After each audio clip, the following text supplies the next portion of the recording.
Le temps de gloire du RDPC est révolu. Vous avez vu le vote sanction lors de la présidentielle. Et ça va aller de mal en pire. Le RDPC a eu le temps de la croissance, de la maturité. Aujourd'hui, c'est le déclin. Et voilà, le RDPC vient de rater une occasion de se refaire pour pouvoir peut-être ralentir au maximum son déclin. Mais avec ce que nous avons vu là, je crois que la chute est vraiment imminente.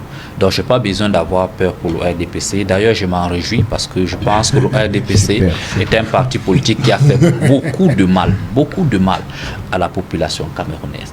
Le RDPC a sacrifié l'avenir de nos parents. Le RDPC a sacrifié notre avenir. Et 75% des jeunes diplômés au Cameroun sont au chômage ou alors sont sous-employés. Et aujourd'hui, nous sommes des pères d'enfants. Si nous ne faisons rien, le RDPC va aussi sacrifier l'avenir de nos enfants. Tout à l'heure, vous avez demandé que pourquoi ça marche au sud.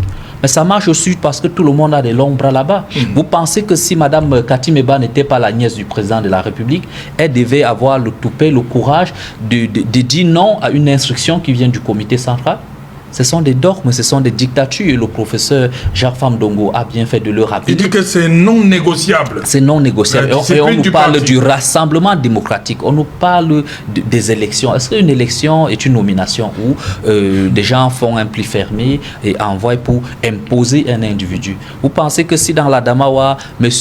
Koulania, avec les bras longs comme Kati Meba, il ne devait pas se positionner? D'ailleurs, partout où les candidats ont rébellé, ils ont gagné. Ouais. Vous comprenez donc que le RDPC n'est pas pour la démocratie, notamment dans ses rangs, et combien de fois au Cameroun. Et c'est un sérieux problème. Moi, je crois que Kofi Annan le disait, il n'y a pas d'outil de développement plus puissant que l'autonomisation de la femme. Il faut autonomiser la femme. Il faut responsabiliser la femme. Il n'y a pas un instrument de renouvellement ou de prospérité plus performant que la jeunesse.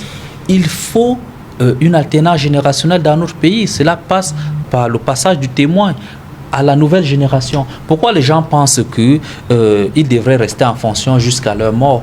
Pourquoi ces personnes ne pensent pas, eux, à leur santé, à leur famille, à profiter un peu de la vie? On n'est pas venu sur terre travailler, puis mourir. Non, on travaille à un moment donné, on profite un peu de la vie. Et donc, je crois que nous, les jeunes, et les femmes, nous devons dire à un moment donné que trop c'est trop. Il est inadmissible que dans un pays, les vieux, très souvent fatigués et même parfois malades, continuent à croupir, à travailler, à croupir dans des bureaux, pendant que des jeunes sont au chômage dans des maisons parentales. Aujourd'hui, il est presque difficile pour un jeune de 35 ans ou de 40 ans de prendre une maison, de prendre une femme et de construire un avenir. Pourtant, il fut un moment ici dans notre pays où à 14 ans, les gens pensaient à se marier. Pourquoi? Parce que tout est bloqué pour la jeunesse. Tout est bloqué. Tout est concentré entre les mains d'une minorité, des personnes de plus de 60, de 80 ans. Alors qu'en France, la moyenne d'âge gouvernemental est estimée à moins de 30 ans. Aujourd'hui, chez nous, c'est estimé à plus de 60 ans. C'est un sérieux problème. Lorsqu'il faut avoir 60 ans, 70 ans pour espérer une fonction de responsabilité dans un pays où l'expérience de vie est à 52 ans, c'est un problème. Ça veut dire que nous allons tous mourir avant d'être promus?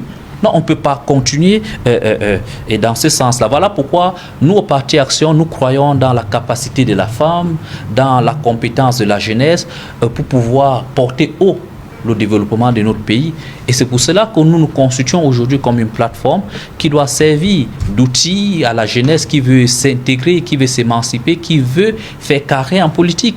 Et pour les élections à venir, moi j'appelle les femmes et les jeunes de se réveiller, de se lever, d'aller à la conquête du pouvoir. Nous n'allons pas attendre qu'on nous transmette le pouvoir. Nous n'allons pas attendre qu'on nous donne le pouvoir. C'est infaisable. Surtout avec la mentalité de ceux qui sont là, qui pensent que voilà, ils sont indispensables et que le Cameroun va s'arrêter avec eux. Il faut batailler.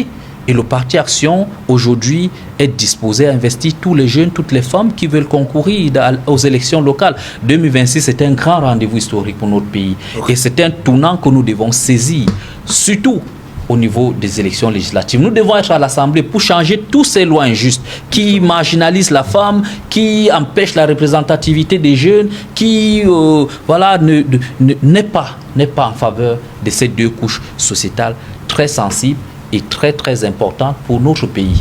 Ok.